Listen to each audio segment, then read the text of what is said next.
행복의 나라 오늘 하기로 했는데 다들 보고 왔지? 보고 왔지. 우리 같이 맞아. 봤어. 혼자 봤니? 나는 영화 혼자 강남 CGV에서 봤는데 다들 어땠어? 재밌었어? 솔직하게 말해? 솔직하게 말하기 전에 내용 요약을 자기가 제일 잘할 수 있다 하는 사람. 닐. 닐. 이거는 이제 12.6 사건을 다루고 있는데 이 김재규가 주도한 대통령 암살 사건에 이 박태주라는 사람이 연루가 됐어. 왜냐? 김재규가 시켜서 그 대통령 경호원들을 쐈거든. 근데 이 문제가 영화에서 다루고 있는 문제가 박태주가 유일하게 군인이야. 그래서 어떻게 됐지? 이거 여기서부터 이제 미아한테 넘길게. 릴레이 요약. 군법으로 재판을 받아야 되는데 이제 군법이 1심으로만 적용이 돼서 박태주가 어쨌든 불리한 상황에 놓였는데 조정석이 맡은 정인우라는 이 변호사가 박태주를 살리고 싶어 하면서 굉장히 넘겨. 막히면 넘겨. 자 여기서 아니 이제 한마디만 하면 되는 거 아니야? 고래한테 넘길게. 정인우가 굉장히 고군분투하는 정치 재판 이야기야. 이미 벌어진 역사를 다루고 있다 보니까 이게 실제 그 박흥주라는 실존 인물을 다룬 영화고 내가 알기로는 그 변호사에 대한 자세한 내용은 꾸며진 것이다 라고 이제 알고 있는데 틀릴 수도 있어요. 그래서 다들 어떻게 봤는지 이제 솔직하게 말하나? 다들 이런 그 근현대사 이 한국 역사를 다룬 영화 평소에 어떻게 생각하는지 좀 좋아하나 다들? 좋아하진 그러니까 막 왜냐면 이 부류의 영화 중에서 또 최근에 서울을 본 같이 좀 흥행하는 영화들이 많았잖아. 약간 한국인으로서 보러 가는 느낌? 둘이 같이 봤다고 했으니까 둘이 영화 보고 나서 무슨 얘기했어? 그냥 불행하다? 아 행복의 나라인데 불행하다. 행복의 나라를 보고 불행해졌다. 아 영화 재미없어서? 내 2시간이 어디 갔나. 내 2시간 그리고 내 티켓값 뭐 그런 거에 대해. 그 정도로 다들 왓챠피디아 평점은 몇 점으로 줬어? 나는 1.5점. 아 1.5. 나도 1.5점으로 줬어. 나는 3점을 줬네. 근데 나는 약간 궁금해. 3점을 주게 된 포인트가 있었어? 아 나는 약간 내가 이렇게 시간 쓰고 이게 남이 만든 작품을 보러 가는 거니까 긍정적인 좋은 장점을 점을 봐주자. 만끽하고 오려고 해야 내가 나한테 이득이다. 나는 그냥 흥미진진하게 봤어. 왜냐면 일단 이게 던지는 논점 자체가 상관의 명령을 복종한 부하 군인이 죄를 저질렀을 때 그것을 참작을 해줘야 되는지 아닌지 뭔가 새로운 어프로치를 하려고 한 것 같아서 그거에 대해서 되게 집중하면서 봤고 배우들 연기가 여기서 되게 어려웠을 것 같은데 연기는 뭔가 답답한 굳이 저렇게까지 하나 싶은 그런 것도 있었지만 연기는 문제가 없다 배우들은 그런 생각이 들었어. 근데 영화를 보다 보니까 뭐 막 이것저것 좀 많이 섞인 것 같은 그런 느낌이 들었거든. 뭔가 법정 재판인데 변론에서 임팩트 있는 장면 같은 것도 뭔가 한 장면 아니면 반 장면 정도밖에 없는 것 같고 그리고 맞아. 갑자기 코미디가 나오기도 하고 뭐 나는 이 영화에서 뭔가 서울의 봄 같은 그런 전투 장면 같은 거는 안 나올 것 같았는데 갑자기 그걸 꽤 분량 있게 가져가기도 하고 그래서 이거 좀 많이 섞였네 이런 생각이 들기는 했었어. 근데 암튼 그리고 또 이선균의 마지막 유작이라는 그 마지막에 메시지도 나오면서 이 사람이 이런 영화 연기를 마지막으로 했다는 게 죽기 전에 죽음을 앞둔 연기를 했다는 게 좀 뭐라고 해야 되지? 찡찡하다 안타깝다 뭐 그런 그런 느낌이 들어가지고 그래서 나는 그냥 3점. 되게 그 닐의 마인드에 이득을 받네 이 영화가. 그니까. 나는 딱 그 닐이 말한 재판적인 부분도 있고 이런 서울의 봄처럼 액션적인 부분도 있고 그런 게 되게 많았잖아. 그래서 이 영화가 약간 좀 이도저도 아니다라는 생각이 들었던 것 같아. 하나의 뭔가 뚜렷한 그게 없이 나는 중간에 좀 헛웃음이 나왔던 게 미아한테도 얘기했었지만 갑자기 약간 뮤지컬처럼 되게 조용한 행복의 나라 노래가 나오다가 그 조정석이 맡은 정인우 변호사가 참모총장한테 그 허락을 받기 위해서 앞에 계속 있었잖아. 출입문 앞에. 근데 거기서 되게 막 뮤지컬처럼 군인들이 정인우 변호사 위로 막 이렇게 엎어지는 웃기게. 그런 걸 보면서 이걸 어쩌라는 거지? 약간 이런 생각이 들었던 부분들이 꽤 있었지. 아니 근데 너무 앞에 막 그 알지? 행복의 나라 노래가 엄청 잔잔하고 막 약간 슬픈 노래를 약간 깔다가 블랙 코미디적으로 하려고 했던 게 아닐까? 너무 긍정적이 그렇게 됐네.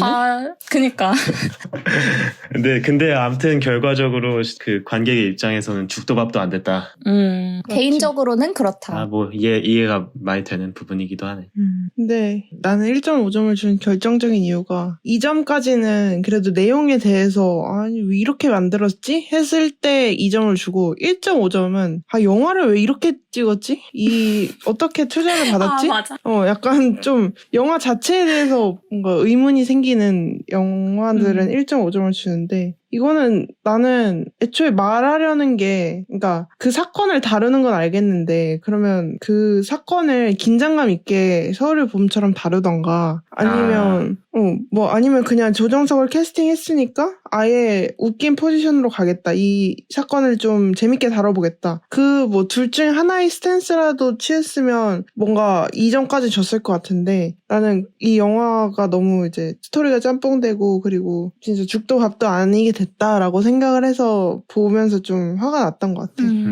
아니 나랑 미아랑 둘이서 되게 와 이거 진짜 별로였지 했던 게 한 사람이 말하고 있는 한 대사를 촬영 각도가 한 3개에서 막 찍어. 그러니까 나는 등장인물의 대사에 몰입을 할 겨를을 관객한테 안 주는 것 같아.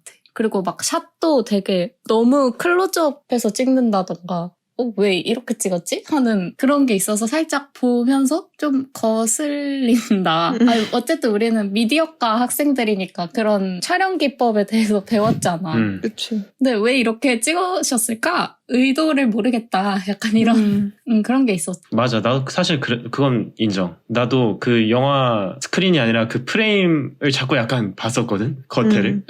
딴 생각을 좀 자주 했었어. 그랬는데. 나도. 그러니까 명령을 따랐을 때 이 사람을 어떻게 재판할 것인가를 다루고 있잖아, 이 영화가. 근데 나는 그 독일에 살 때 역사 시간에 제일 많이 배우는 게 그 홀로코스트랑 나치 시대의 그 전쟁들이거든. 항상 결론은 명령을 따르기만 한 사람도 잘못됐다. 그 사람도 벌을 받는 게 무조건 맞다. 근데 그 논리가 여기서 똑같이 적용될 수는 없긴 하잖아. 그러니까 나치처럼 이렇게 무고한 사람들을 죽인 게 아니라 양면적인 평가가 있을 수 있는 사람을 죽였으니까. 그래서 나는 이 사람이 무죄가 되려면은 독재자를 죽였다라는 걸로 가야지 이렇게 말이 될 것 같은데 영화 속에서 무죄라고 주장한 건 아니었지만 변론 포인트가 좀 이상했어. 근데 나도 공감하는 것 같아. 우현이 맡은 그 변호사가 막 우리 민주열사 만들어야 된다 뭐 이런 주장을 하는데 근데 그 조정석이 민주열사 만들다가 지금 죄 없는 사람이 죽게 생겼다. 그렇게 하는데 민주열사를 만들어야 그 사람의 죄가 덜어지는 게 맞는 게 아닌가? 라는 생각이 들어서 그러니까 캐릭터의 생각에도 공감이 잘 안 되고 그러니까 관객한테 되게 소구를 잘 못했다고 생각을 했어. 개인적으로. 그 부분은 뭔가 이제 어쨌든 박정희의 세력이 그 위에 있고 그러니까 법관이 그걸 인정을 할 수 없는 상황이었을 것 같아, 내 생각에. 그 당시에. 맞아. 그거를 이제 영화에서 조금 우리한테 이렇게 설득을 해야 되는데, 고래가 말한 것처럼 그냥 대사로 이렇게 툭 던져버리니까 우리는 이제 역사를 아는 상태에서 좀 의문을 갖게 되는 거. 맞아. 그래서 뭔가 영화가 포인트가 되게 뭔가 모호하다? 따라가기가? 그래서 조금 딴 맞아. 생각을 감독님이 광해 감독님이네. 맞아. 왜 그러셨을까? 광해를 다들 좋아하는 걸로 알고 있는데. 그건 너무 재밌게 봤어. 좋아하지. 실수를 하실 수도 있는 거니까. 사람이 늘 잘할 순 없거든. 그래도 우리에게 이렇게 영화관에서 볼 영화를 만들어주시는 모든 영화인들을 응원한다는 말씀은 꼭 전하고 싶네요. 진짜 진심으로 존경합니다. 응원합니다. 존경합니다. 행복의 나라가 좀 아쉬웠다고 하니까 뭐 이렇게 행복의 나라처럼 한국 근현대사를 다룬 영화가 많이 쌓였잖아. 혹시 그러면 이런 영화는 좋았다 뭐 이런 걸 한번 꼽아보면 좋을 것 같은데 근현대사 영화는 보통 이제 일제감정기부터 암살, 동주, 밀정 이런 영화들이 있었고 그리고 이거 한국 영화는 아니긴 한데 우리 정리할 때 이거 왜 넣었지? 그러니까 1945년에 오펜하이머가 있었고 그러니까 중요하지. 닐이 굉장히 좋아하는 이거는 진짜 거의 서울의 봄처럼 쭉 몰입감 있게 보게 되는 그런 영화가 아닌가. 근데 나는 어느 정도 인정을 해. 이거는 못 만든 영화는 아니고. 근데 이제 너무 고평가되어 있고, 그리고 너무 길었다. 맞아. 너무 길었어. 나는 줄이는 것도 영화의 미덕이라고 생각한다. 아니, 근데, 그러니까, 긴 거에 대해서 뭐라 한 게 아니라, 좀 그, 루즈한데 길었어. 개인적으로 그 중간에 핵에 대해서 너무 길게 설명을 했다. 라는 생각이었다. 그리고 그 다음엔 근현대사에서 빼놓을 수 없는 6.25 전쟁을 다루는 뭐 인천 상륙 작전이나 포화 속으로. 포화 속으로는 이런 게 진짜 있지. 나 완전 어렸을 때 봤는데. 아 진짜. 나 맨 처음으로 이렇게 사람이 총 맞으면서 죽는 영화를 본 게 포화 속으로였어가지고. 근데 애기가 보면 무서울 것 같긴 하다. 그니까. 그다음에는 이제 전쟁 후를 다룬 국제시장이나 실미도 같은 영화가 있었고. 근데 국제시장은 어때? 국제시장. 나는 이 시대를 안 살아봤는데도 뭔가 그냥 이 영화를 난 되게 관객이 공감이 잘 되게 만들었다 생각하거든.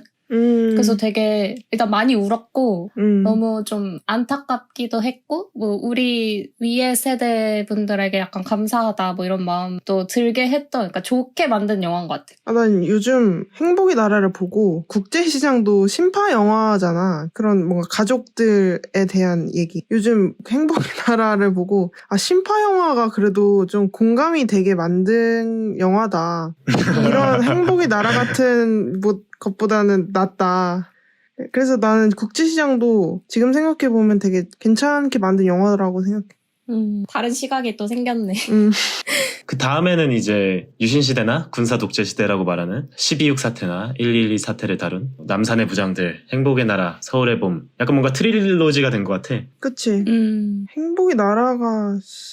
이제 민주화운동 신군부 세력대 시대를 다룬 1987이나 택시운전사, 변호인. 근데 아무래도 우리 역사에서 되게 그 전두환이란 사람을 빼놓고 얘기하기가 어려워서 이 사람을 다루는 영화들이 많다 보니까 나는 변호인이나 서울의 봄이라는 영화가 있어서 행복의 나라가 너무 비교된다 생각해.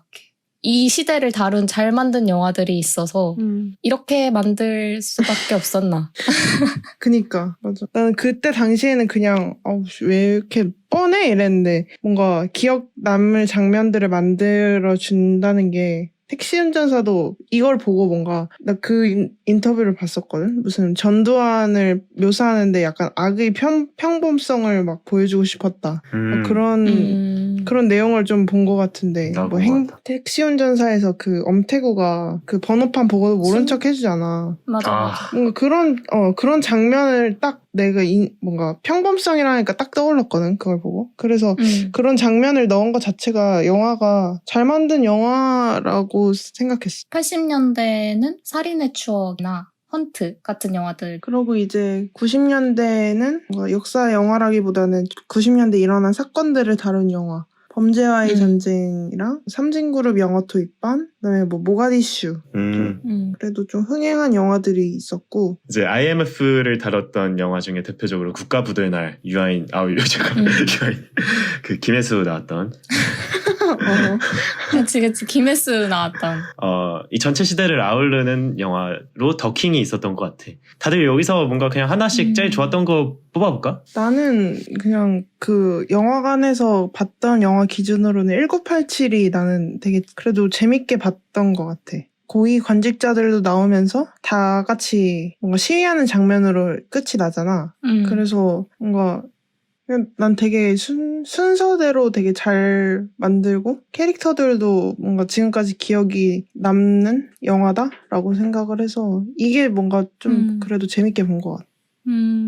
나는 뭔가 되게 기억에 남는 영화로 생각을 해서 난 동주를 뽑을 것 같아. 되게 흑백으로 보는 것도 내가 그때 볼 때는 되게 신선했고 윤동주라는 인물 자체를 되게 영화 자체가 표현해주는 느낌? 엄청 담담하게 그런 저항을 한 지식인에 대해서 이 영화 자체가 그냥 동주라는 사람을 표현해주는 느낌이라 되게 인상 깊게 봤던 기억이 있어. 난 암살도 재밌었고 오펜하이머도 재밌었는데 나는 살인의 추억이 너무 답답한 기억이 있는데 영화 보면서 근데 그게 이제 봉준호 감독님이 의도한 이 80년대 혼란을 보여주려고 했다는 게 그게 의도니까 그런 것까지 따져보면은 살인의 추억이 제일 좋지 않나. 근데 나는 이런 거 근현대사 영화 볼 때마다 우리 윗세대하고 우리 세대하고 가치관의 차이가 있을 수밖에 없는 게 여실히 좀 느껴지는 것 같아. 이런 걸 볼 때마다. 그치. 이런 그치. 시대를 겪은 사람들 눈에는 아무리 생각해도 우리가 그 당시보다는 더 여유 있고 그치. 더 많은 기회와 행복이 있다고 생각할 텐데, 근데 우리는 이제 그런 역사도 이해를 하지만은 우리가 가진 거에서 더 발전할 수가 있다면은 더 발전하고 싶은데 자꾸 예전 얘기를 하면서 뭔가 갈등이 계속 일어나는 게 우리 세대의 시대 갈등이 아닌가. 그렇게. 그치. 가치관이 확실히 다른 거는 진짜 어쩔 수 없는 일이라 생각해. 그치. 그런 게 또 이런 영화를 보면서 또 느낄 수 있는 하나의 맞아. 장점이기도 하고. 자, 그러면 행복의 나라 이런 사람에게 추천한다. 나는 딱, 그러니까 뭐 김재규, 박정희, 전두환 말고 박흥주라는 사람이 있었다. 이 역사 속에서 크게 이름을 남기지는 못했지만 이런 인물도 조명하는 게 난 좋은 것 같아. 그래서 그치. 이런 점에 흥미가 있으면 한번 봐도 좋을 것 같아. 추천을 꼭 해야 되잖아. 그러니까 나는 이런 군사 독재 시대에 관심이 있는 사람에게 추천을. 이 군사 독재 시대의 영화라면 보고 싶어하는 사람에게 추천해. 근데 이 영화를 보고 꼭 광해를 봤으면 좋겠어. 나도 고래랑 비슷한데, 뭔가, 난 근데 개인적으로는 이제 서울의 봄을 보지 않은 사람들이 이 영화를 먼저 봤으면 좋겠어. 이 영화를 보고 서울의 봄을 보면 서울의 봄이 너무 잘 만들어가지고, 이 서울의 봄을 맞아. 본 사람들한테 이 영화를 추천하라고 하기엔, 추천할 수도 있지만, 개인적으로 이렇게 순서대로 보면, 되게, 몰입력이 있을 것 같다. 힘들게 추천하느라 고생 많았고, 그러면 또 다음에 또 재밌는 영화 가지고 재밌는 주제로 또 모이도록 합시다. 안녕. 안녕. 안녕.